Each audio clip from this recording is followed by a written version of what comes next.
All right. I think we'll begin this session. So, how's everyone doing? My name is Eros Agramonte. I'm on the Student Affairs Committee as our content researcher. I work for TJX as a senior financial analyst. To echo some earlier thoughts, just wanted to thank you all for being here. It's great to know you guys are all investing in your careers. It's been a pleasure so far. This upcoming session is called Balancing a Busy Lifestyle. It's hosted by Mental Makeover co-founders Emily Lonergan and Christian Vandestat. I think we can all relate here. While in school, we often hear to get involved in as many different activities as possible, taking classes, playing a sport, joining clubs, all while trying to work out, keeping a social life, and even a part-time job. There's only so many hours in the day, so how's that possible? During this session, you'll learn tactics on how to best balance a busy lifestyle and keeping a positive mental health. Mental Makeover, they're a mental health company committed to fighting the stigma surrounding mental health and empowering young people to learn about mental health and talk about their own thoughts, emotions, and experiences. I'll give Chris and Emily a chance to introduce themselves, but really quickly, Chris is currently a graduate student at the University of Denver. He studies organizational leadership with a concentration in human capital. He earned his bachelor's from Bentley University, and he also works for Market Hire as a talent operations associate. Emily earned her bachelor's from UMass Amherst in psychology, along with her certificate in social work, social welfare, and a minor in education. She's grateful to be here. She's energetic, hardworking, and she also works for Plumber Youth Promise in her day job. They're an organization that ensures young people in the child welfare system have safe, loving, and lifelong families. So without further ado, I'll hand it over to Emily and Chris. Thank you so much for the introduction. Unfortunately, Chris is having some technical difficulties, and that is just the nature of this day and age. So he should be joining us soon, hopefully. But I wanted to get started. Thank you so much for the intro on Mental Makeover. Again, we work to empower people to talk about their mental health experiences. And, work is a big part of that. Work takes up, at least for me, I work full time, 40 hours of my week. So we're spending more than half of our time at work. So it's very important to have that work-life balance and incorporate that into your everyday life so that your mental health can be on a positive note, and you're not feeling super overwhelmed with responsibilities all the time. And so one way that I personally do that, you guys see I'm outside right now. There's some trees behind me. I just got out of work shortly, so I try and optimize my time whenever I'm not at work. And by that, I mean, on my drive to work, I'm listening to a main character or positive music, or a podcast that I really enjoy on my way to start off on a good note and do something that I enjoy on my way to work while I'm not in work. And then right now I'm sitting outside just to enjoy some fresh air and, maximize my time. I am speaking right now and I'm so excited I'm thrilled to be at this event, but also just to have a personal benefit, be outside, be enjoying some fresh air because I've been in my office all day. So maximizing time is key for me, and key for my mental health because I spend 8:30 to 4:30 and most days over that time at work. So to make sure that those little times in between that I'm doing things that bring me joy, my therapist always says accessing joy. So accessing joy and maximizing your time are two keys for me. Totally appreciate the presence, mindset, and finding joy as much as possible. Absolutely. Accessing joy is so important.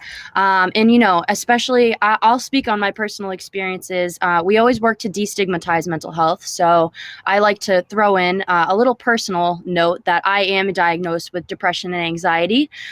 So managing those and accessing joy can be harder when you suffer with mental health struggles. And so things I do to remind myself is to write them down. I even have a list next to my bed, like put on a podcast in the morning. And it sounds so silly, but sometimes when you're going through the motions and you have work, you have, maybe you have a paper to write tonight. Maybe you have sports right after that.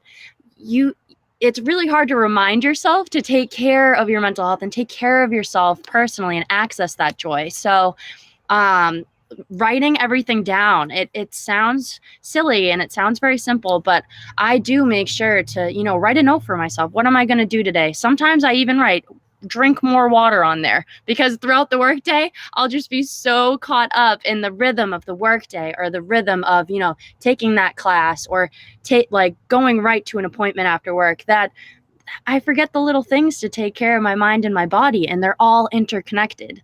So if you don't take care of your mind, that can manifest as physical.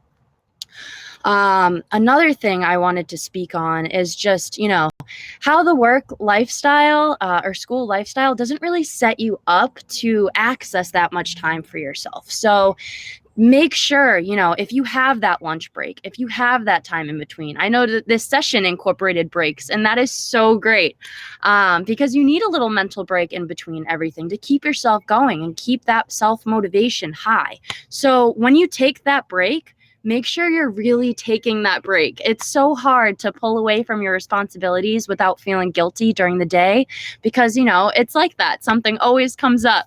I have a project due at this time, or, oh, my supervisor just called me, or, I'm in the middle of class and I have a class right after that. Make sure to utilize that break time. Rest is key to a healthy mindset and healthy mind. And sometimes you can learn that the hard way by laying down at night and being like, oh, I am so exhausted mentally and physically from this day.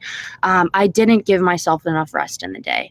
So it's really hard. It feels, and I feel that too. Stepping away from work, I feel a little guilty, or I feel a little ashamed, or I feel like, my boss is going to wonder why I took an extra 5 minutes. Don't, like, that job can wait. That, like, paper can wait. Your mind and your body and your spirit need that rest. So taking full advantage of rest is another point that I would just absolutely put forth. And I know Chris would agree with me. Chris actually is in grad school out in Colorado, and he, we both agree that, like, reading before bed or going on a walk, he gets to go on hikes in the mountains, which I'm completely jealous of. But I walk by the ocean, so I can't complain. But accessing nature is another big one, on top of my accessing joy, and those deeply intertwine with me. I have a 1985 Volkswagen van, and it is my pride and joy, and being in nature and really just experiencing nature can really help. Like, just a fun fact, and then we'll go to questions, because I'd really love to hear some of the things that you guys do to, take care of yourselves during a stressful workday, or ask questions as I'm moving along. Just an example though, like, nature is so powerful. This tree behind me is an evergreen tree. I actually have a tattoo of it on my body as a self-reminder, because they represent resilience. Their branches literally go against the force of gravity and grow upward towards the sky, and they are green all year long. And that's just a reminder for me, like, as we push through and get into spring, like, stay strong, stay resilient, just as this evergreen tree would. And it sounds silly, but you can really resonate with nature and the power of connecting with nature, and things around us actually have a lot of meaning that you wouldn't otherwise know if you didn't take the time to learn. So that's one thing, I guess, is a little random, but like, connecting with nature is huge for me, in terms of managing my stress, being outdoors, really taking in that fresh air, especially when you have to wear a mask at work all day or at school all day. Like, it's really, really nice to just be outside and enjoy that air, alone or with a loved one that's in your bubble. Thank you for sharing and being so open. Absolutely. Thank you for being an advocate for mental health, always. And we, again, in Mental Makeover, our work is so important to us, and we love talking to people. So if you ever want to talk to us about your experiences, please feel free to DM us on any of our social platforms. I could talk about mental health all day and the importance of life-work balance, especially when you live in a society that makes work-life balance very, very hard. It's so important to, optimize your time, take time to talk about it with each other, because something that I do might help you, and something you do might really, really help me. So Thank you, Emily. I needed to hear this. Listen, I need to hear this too. These are all self reminders for myself as well. And that's what I love about my work. Every time I make a post, it's helping me and it's helping others. And that's like, I need these reminders too. So I'm just being genuine and authentic and expressing, what I'm going through. And, my struggles could relate to someone out there. And so much of what I've learned has been from other people surrounding me and talking about their mental health with me. So, the more we talk about mental health, the less stigmatized it'll be, and the more we can start incorporating it into our daily lives, and the more the workplace will recognize the importance of it. And there are many places out there that do. But I remember at the Positivity Pause, something me and Chris talked about was, really making sure that your workplace supports you in your mental health, because that is so important to be surrounded by a team, a supervisor, and a workplace that prioritizes your mental health and allows you to take that break. For those in Boston, sometimes a walk on the Charles River. Yes, I live in Back Bay. A walk near the Charles River was my whole pandemic experience and brought me so much inner peace and self-care. Any apps or tools you help organize a busy day? Yes. And that is so funny because the first thing that comes to mind is Sprout Social, because I'm a social media manager, but it honestly saves me so much time. And that's actually a good point. So work-life balance, finding tools that help you manage your time better. Like, for example, Sprout Social allows me to schedule posts weeks in advance. So it makes my job easier and I can get out at a more manageable time. So making sure your job or your school provides those resources to give you that time management so that you can then have more time to spend with yourself and take care of yourself is huge. I also kind of want to call in Christian. Let me see if I can call him in. I'm so grateful for my backyard view, trees and woods. It is so grounding and reminds me to take a deep breath. It's so true. It really does. I'm just going to have Christian here with me on FaceTime because he can't get in and we're having technical difficulties. So your audio is just going to be on, Christian, and I want you to talk about some of the things that you personally do for your work-life balance. I can't see anyone because I don't know how to use AirMeet. So, but your audio is on and live, and Christian is here now, guys. It's not just me. And do you think everyone can hear me? Yeah, because they can hear my audio, so they can hear you. Okay, cool. Yes, we can. Yeah, so I was trying to listen a little bit while I was trying to figure out my technical difficulties. You would think that if we're doing this for a year and a half now because of COVID, I would figure it out by now, but I guess not. But yeah, I mentioned that I'm in grad school right now. I'm also working full time, and then we do mental makeover kind of on the side. And it gets to be a lot sometimes. It gets to be super overwhelming at points. And actually, just before this this meeting we had, Emily and I were talking about how I had just finished work because I'm on Denver time, and I'm 2 hours behind you guys. So right now it's 4:45 for me, and I texted Emily. I was like, "Hey, like, are you in the air meet already?" And she was like, "No." And I was like, "All right, good," because I'm taking at least 10 minutes to just like unwind. Like, not even just because I don't want to be at this summit, but just because I need to get away from my computer for just even 10 minutes to go for a walk or something like that. It's super, super helpful. And then I also think I heard Emily mention nature and how it's important to kind of unplug a little bit, especially with this virtual world we're living in right now and this dependence on technology. I love going hiking. I love going for walks. I don't have too many trees here because I'm right in Denver, but I could walk half an hour and be in the mountains, which is pretty incredible. I was just saying that I'm very jealous that you can walk in the mountains, but I at least have the ocean, so I can't complain. It's a trade-off. Yeah, I definitely miss the ocean, but I think obviously Emily and I are very similar in the sense that we need breaks as well. But a good thing to realize is that yes, there are 24 hours a day, and yes, you do need to be productive. But that's not all that life is. And sometimes when we're working from home, we kind of get that work-life balance blurred a little bit. So I know at least for me, I sometimes feel bad about taking an extended break or an extended walk or something like that. But I've realized that that's okay. And that's kind of going to be our normal from now on, just because maybe your organization or your company doesn't go back into the office, and it's okay to just work 8 hours a day and then log off and don't think about it until the next day. Like, that's really important to do. It's hard to do. I've struggled with it, especially going from, work to class, and then maybe I have a couple hours before I go to bed to just unwind. But that's kind of like my go-to, I would say, for now.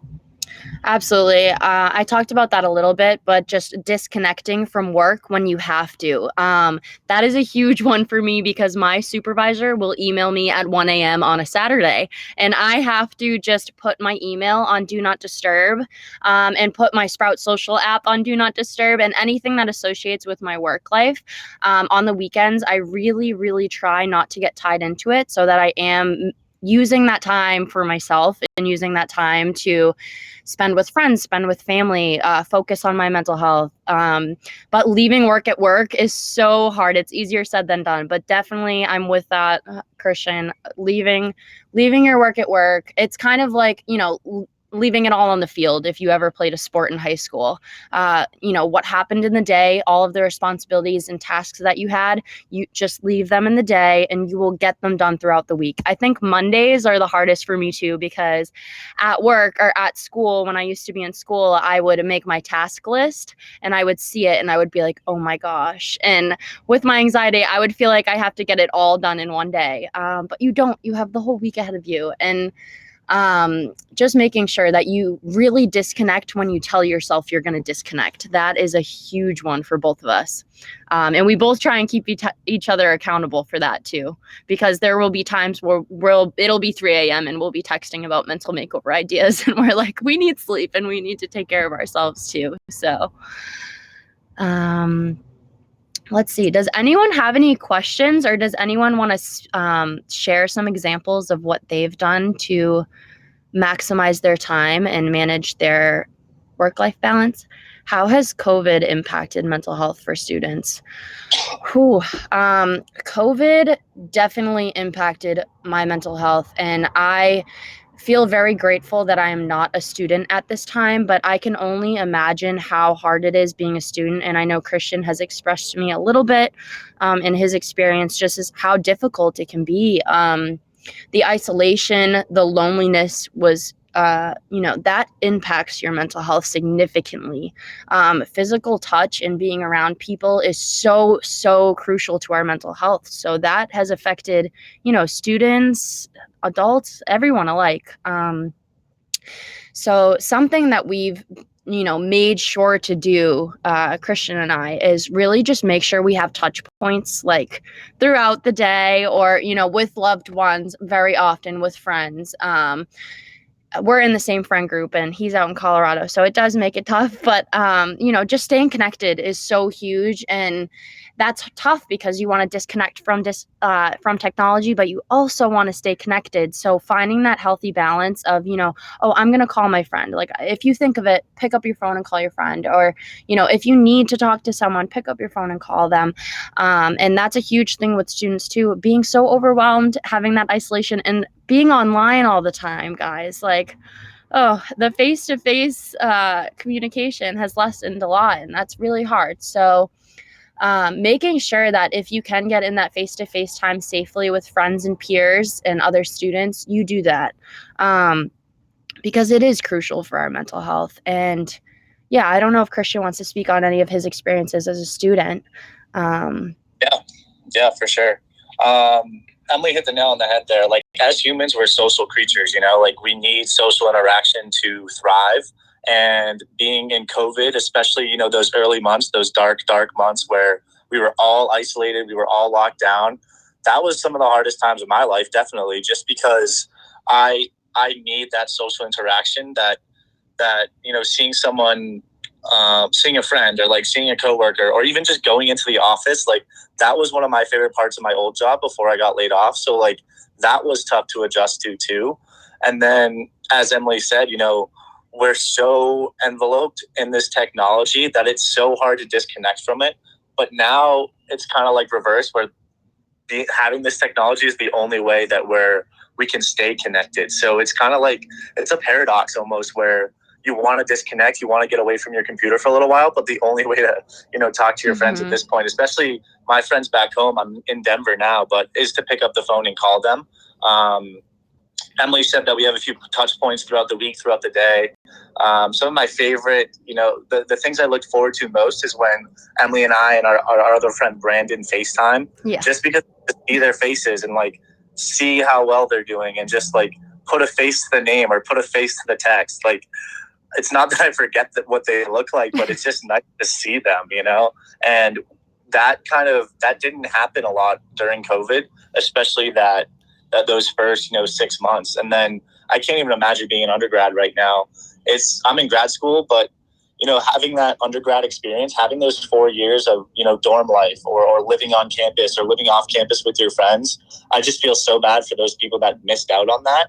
And it's tough. It's okay to realize that was a tough semester, as Nicole said. It's a tough year. It's been a tough year and a half for everyone, especially those on campus, because you only have 4 years, and to get that taken away from you is super sad. But realize that and be okay with the fact that you can be sad about that. That's something that we talk about a lot. Like, your feelings, whatever you're feeling right now, they're valid. They're always valid, and they're especially valid right now during this pandemic, because there are some things that we haven't felt at all, and then this pandemic brings it up, whether that be anxiousness or feeling a little bit depressed sometimes, or maybe just feeling nervous, or as we move towards a new normal, that social anxiety kind of kicks in too. Like, what if I forget how to talk to people? Like, what if I forget social cues or things like that? And that's something that Emily and I have talked about as well.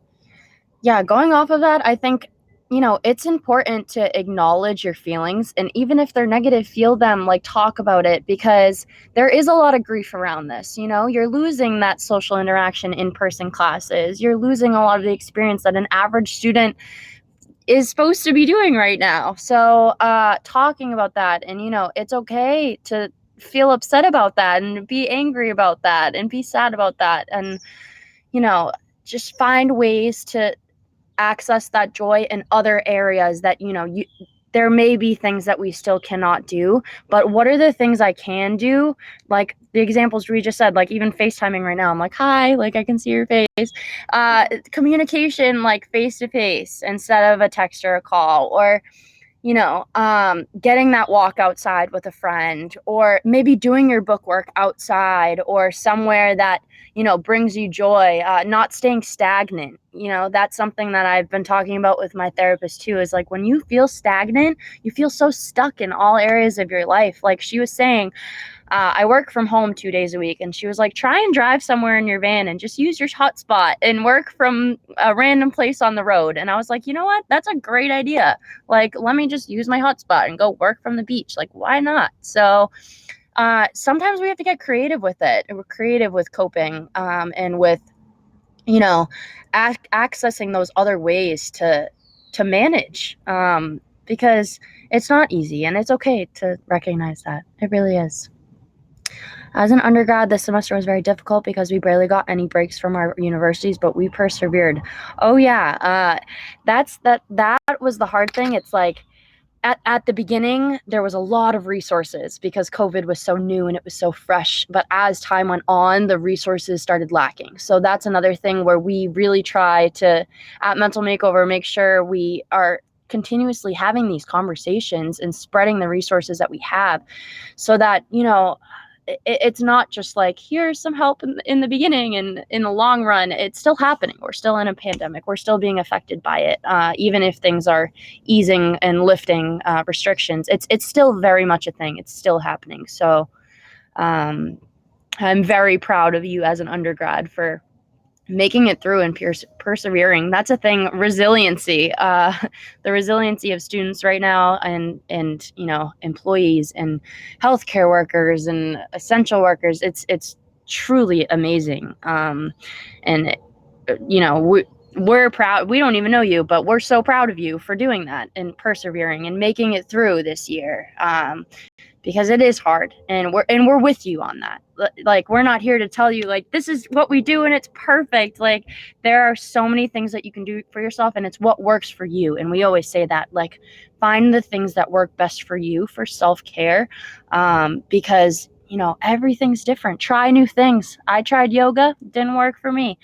I tried going on a walk, and I tried music and positive music, because I used to listen to a lot of sad music, and that works for me. So little things like that, just to take care of yourself. How do you recommend readjusting to a balanced lifestyle while returning to work in the office or back to campus after having got accustomed to our routines while working from home the past year? That's tough.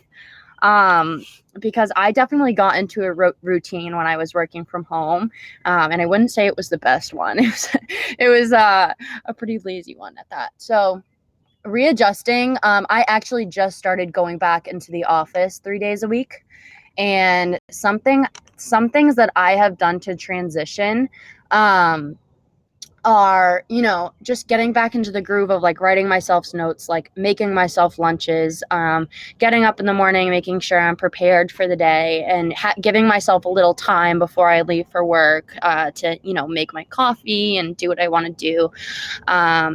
So readjusting, that's a really hard one, Christian. I feel like it was really weird at first going back into the office for me, but I also, talking to my coworkers, I would go upstairs and, we all have to have masks on still, but just trying to integrate myself back in socially. And it was scary. It was really scary because I was like working alone for months on end.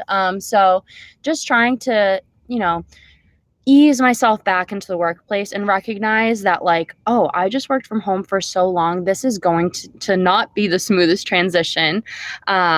And it's okay because, I'm used to working from home, and now I'm going to be back in the office, and it's actually helped me be more focused. So that might just be a me thing. I focus a lot better when I'm in the office. So it was pretty easy for me to transition in, to like the workload that I have. I feel more managed in an office rather than at home. But I don't know, Christian, how do you feel like you readjusted? Yeah. Building off of what Emily said, I think it really just comes down to being self-aware and doing what you can. Obviously, we're not going to be able to go right back to where we were pre-COVID, especially with our like social lives, our work lives, even our productivity. Like Emily said, we're working from home right now. Maybe some people are going back into the office, but it was a different work style at home than it is at work, and vice versa. Emily said that she's a little bit more productive at the office, which I think a lot of people are. But also that kind of takes a lot out of you to go back into that office, to not have the luxury of, going outside to take a walk maybe, or like going to see your sibling or your friend or your roommate or something like that when you need a quick 10-minute break. So I think just doing what you can with what you have, that's the most important part, taking it slow as well. I know, like, we've talked about this before, Emily, but this social anxiety that's coming up, and, realizing that you don't really know what to expect with this new normal, realize that, validate that, and just be okay with that, because a lot of people are going through that. Yes. So yeah, that's kind of like that's so important to talk about too. Like, everyone's going through it. Like, everyone around you is thinking the same thing. That's something I try and like frame for myself, because I forget that sometimes. And I'm such a like affectionate person. I love hugging people. Like, I am known for like hugging strangers in the street. So this has been so different for me, not, navigating like, oh, can I give you a hug or can I handshake you? Because, some people are comfortable with that, being fully vaccinated, like hugging another fully vaccinated person. And some people, aren't even ready to go outside yet. And that's okay. Everyone has different comfort levels. So something I've been doing at work, like just to transition back, is like, oh, what's your comfort level? Like, just so I know, to like my coworker, like, oh, do you prefer me to have my mask on? Like, how do you feel about me giving you a high five during the day? Like, and they'll laugh, and it's silly, but it's what we have to do sometimes, like, just to navigate and respect people's boundaries. And, everyone's thinking it, so it's not weird to say it. Like, is this okay with you? And I work around people all day, volunteers, kids, staff. So even with my volunteers, I'm like, oh, is it okay if I come out to your car when you have a donation dropout? drop off, or would you rather it be contactless? So little things like that. Just talking openly with your coworkers and peers about what they're comfortable with. It'll help you navigate the situation and remove that anxiety. Because when I first entered the office, that's totally how I felt. But just talking about it, similar to mental health, we just got to talk about it and break that ice, even though it can be a little tricky and a little awkward. Do you have any phrases, statements for asserting boundaries while you readjust? I find it hard to say no when I'm asked to do things or just show up. But like you said, I'm not at my pre-COVID capacity. I find it hard to say no when I'm asked to do things. Yeah. I also have a very hard time saying no. But that's what's so important. It's like you have to be self-aware and be like, this is my boundary. I'm going to say no. I love this one. Discomfort over resentment. That is so true. Yes. Because if you don't talk about it, you'll have built up resentment or built up like anxious feelings about it. So you just have to like my favorite is Say What You Need to Say by John Mayer. I'm a John Mayer huge fan. But just like saying what you need to say is so huge, and it sounds so cheesy and so simple, but it's so true. Just in that moment. And that's really hard for me. I actually started as a very people-pleasing person, and I would never speak up for myself. But slowly over time, I've gained the confidence, and something that helps me is saying affirmations in the mirror. And it's, again, sounds silly, but it actually works. Like, how you speak to yourself is so important, and how you speak to others. And how you speak to yourself really, really affects your mental health and your self-confidence. So even just standing in that mirror, I'm serious, guys, like maybe do it tonight before you go to bed. Stand in that mirror and be like, these are my boundaries, and like, please respect them. I am powerful. I am capable of communicating my boundaries. Like, honestly, I just speak to the universe or whatever higher power that you connect with, and yourself, and just like instill that power within you, because you have it. You are capable, and it's okay to be a little awkward about it. Like, we're all humans. We're all a little awkward in communicating. It's okay. Especially right now, like we got thrown this curveball that has caused us to all be in this technological world. So just ease that self-judgment from yourself a little, and be confident in asserting those boundaries for yourself, because you deserve them. How do you know / realize if you need professional help with stress? That is a big one. Christian, do you want to speak on that first, or do you want me to? Yeah, maybe on that. Sorry, the train is going by. One sec. Okay, you're good. Yeah, Emily and I talk about this a lot, and I think what we've come down to is that yes, therapy is for people that need help, but it's also for people that don't need help. Like, for example, I have friends. We've talked about it a lot. To go to therapy doesn't mean that there's anything wrong with you. It's just like to have someone be there and just be completely objective about what you're saying to them, your thoughts, and they're not trying to like help you figure it out. They're literally just there to listen. So in terms of like how to realize if you need professional help, I mean, that's kind of like a hard question for me to answer, because Emily and I are so on the team that you can go to therapy and you don't need help. Like you don't need a reason to go to therapy. Yeah. Like, if you think that it's going to benefit you in any way, like if you're even thinking about it, like you should access it, because if you have access to it and you're able to, it's so helpful to just have a professional to talk about your mind and your mental health with. Sorry, I just totally talked over you, Christian. Did you have more to say? That was perfect, and that's exactly what I was going to say. Like, once you're starting to feel overwhelmed, maybe you have a little bit too much on your plate, maybe that's the time to try it out. But just because you maybe resolve that part of your life, it doesn't mean that you don't have to stop going, or you have to stop going. Like, you can just go and like just have a good relationship with the person that you're speaking to, because they are completely objective and they are just like there to listen. So it's a little bit better than maybe talking to a friend or a family member, because that friend and family member naturally wants to try to help you or like give you suggestions. And maybe that's not what you need right then. Maybe it's just someone to listen, and that's it. So exactly. Like being overwhelmed, yeah, maybe go to therapy and maybe seek out professional help for stress, but you don't need to get to that point to reach out. Yeah, that's the thing. You don't want to get to a point where you're like, I need help. If you are think that it can benefit you in any way, you should absolutely take advantage of it and seek a professional. It's only going to benefit you. It won't hurt you. So yeah, and you don't want it to manifest as physical symptoms, because if it does underlie, it can get to that point, which is really, really tough. Natural way to resolve imbalance in life is to center one's focus on service, leadership, self-help, and good news where valuable to empathetic audiences. It's a unique experience as being remote, offsite, out, and stay. Okay, so what I pulled from that, good news where valuable, good news is huge. Actually, on Mental Makeover, we make sure that we follow all good news accounts and positivity accounts, so that like we have a separate account from our personal account to go look at all good news, because it's so true.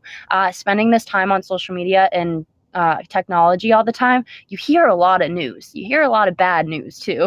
The news predominantly, I can't say that word, predominantly, tends to be bad news, because that's just how it's structured in life. But following pages on social media and unfollowing all of the negative ones was huge for me actually during COVID. I follow a lot of like self-love accounts, mental health accounts, positive quotes, self-motivation accounts, rather than the accounts that I used to follow that, you know, were more about body image and maybe caused me self-esteem problems and things along those lines. So prioritizing who you follow and really reading into that good news. What you consume becomes what you are, and I truly believe that you need to access good news, good music, good feelings, good things, good foods, like, so that your mindset can be in a healthy, well, like, space.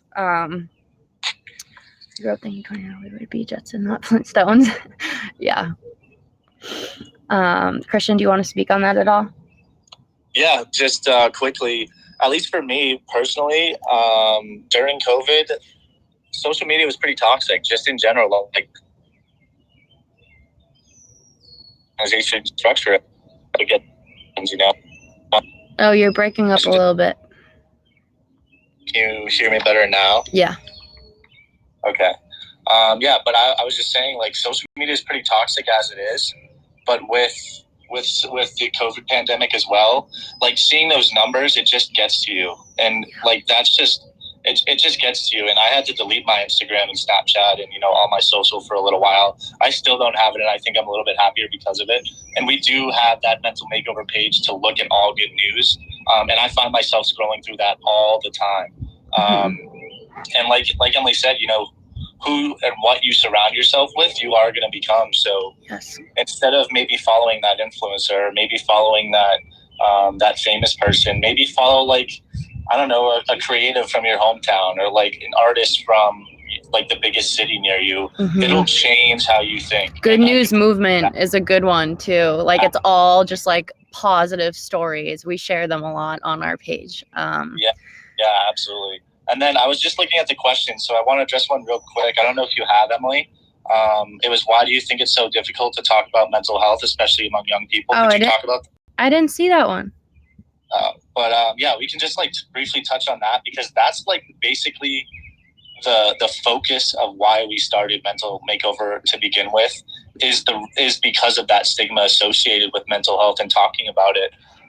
And we believe, like, this is the analogy that I use, because a lot of the organizations in, you know, NAMI and MHA and like a lot of those really big mental health organizations focus on illness and treatment, which is fantastic. We need that, you know, we need people to be able to go to a safe space, get treatment that they need, whether that be a medication or therapy or something like that. But we also need to teach students that it's okay to talk about it from the very beginning. So the analogy that we use is, we want to pull out the root of the weed rather than just cutting the weed out so it doesn't grow again.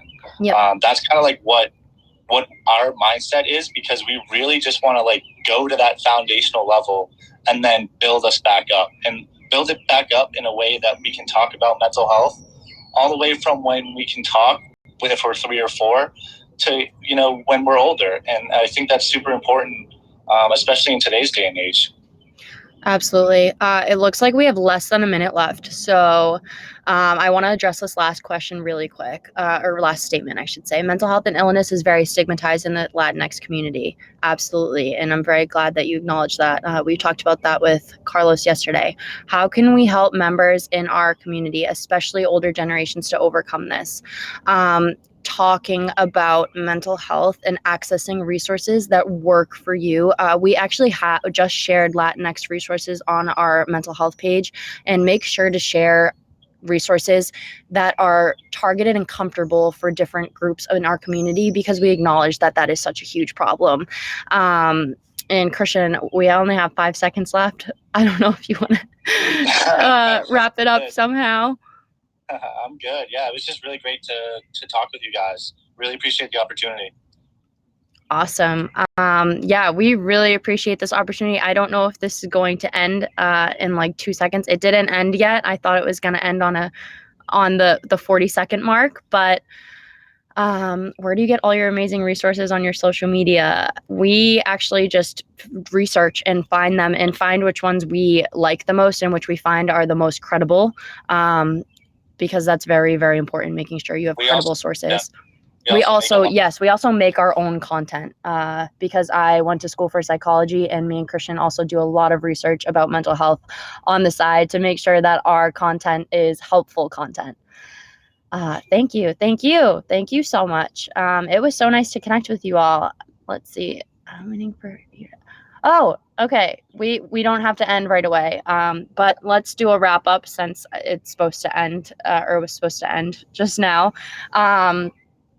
Thank you all for having us. It was so nice chatting with you all, and you all asked some amazing, amazing questions. Stay strong this year. We are in the home stretch. Stay hopeful. Things are going to get better, and self-care is so important. Make sure you take that time for yourself, to thrive in this time of change, and to, really take care of yourself mentally and physically and spiritually, and connect with nature, and maximize your time for self-care, so that you don't feel that stress and it doesn't carry with you as a burden. So Christian, I'll let you say your last few words as well. Yeah, exactly what Emily said. And one of my all-time favorite quotes, and I'll leave this with you guys, is every storm runs out of rain. So yes, our storm is definitely running out of rain. So it's almost there. There are blue skies ahead for sure. Blue skies ahead. I love that quote. Every storm runs out of rain.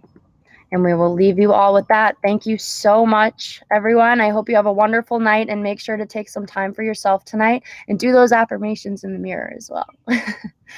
Thank you, Carlos. Thank you, everyone.